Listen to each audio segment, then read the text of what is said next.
I began to read the laws of Hammurabi, and even more important, the debt cancellations, the clean slates of Hammurabi and his all of the other members of his dynasty, and all of the neighbors of Babylonia and earlier in Sumer.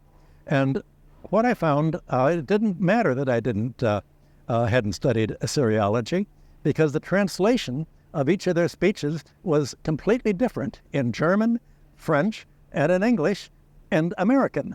Each of them would, when it come to, well, what exactly did they do when they were proclaiming order? The American, Samuel Klamer, said, well, they had a tax reduction, and that's just what Ronald Reagan should do. He should cut taxes just like Rukagina did in Sumer. And he wrote a New York Times editorial for that. A tax cancellation. Well, a lot of tax debts were canceled because the major debt in the Bronze Age were to the palace sector and to the temple sector, to the large institutions. The British said these are a free trade law.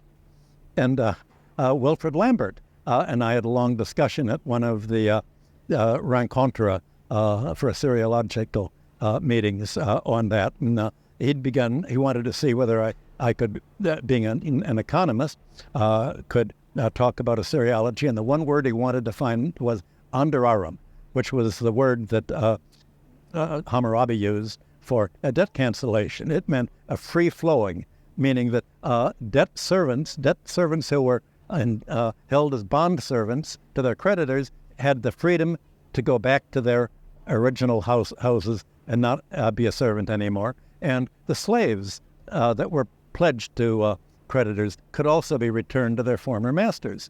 Well, okay, that was, but that wasn't really a free trade, although I think that obligations to pay a tariff to kings were probably part of the Assyrian debt cancellations. The Germans had just what I wanted to hear, debt cancellation. The German Assyriologist Krauss wrote in incredibly different German Professorendeutsch a whole study of this. And that was very sympathetic. But then the French, I thought, had the best translation at all.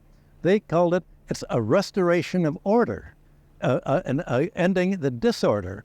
It was a return to the mother condition. The Sumerian word was amargi, from ma, meaning mother. So, for instance, when the Iraqi president Hussein said, this is going to be the mother of all wars, he meant the paradigmatic war. Well, the amargi was the paradigmatic balance of society the way that it should be. So I wrote a draft of what I'd found, and my neighbor and friend Alex Marshak, who'd written about the Ice Age and the leading Ice Age archaeologist, sent what I'd written to the head of the Peabody Museum at Harvard, Karl Lambert-Karlofsky. He immediately said, do you want to be a research fellow on the Harvard faculty and do this? This is revolutionary. Let's do it. So it took us a few years to, he said, became apparent that I couldn't simply write it.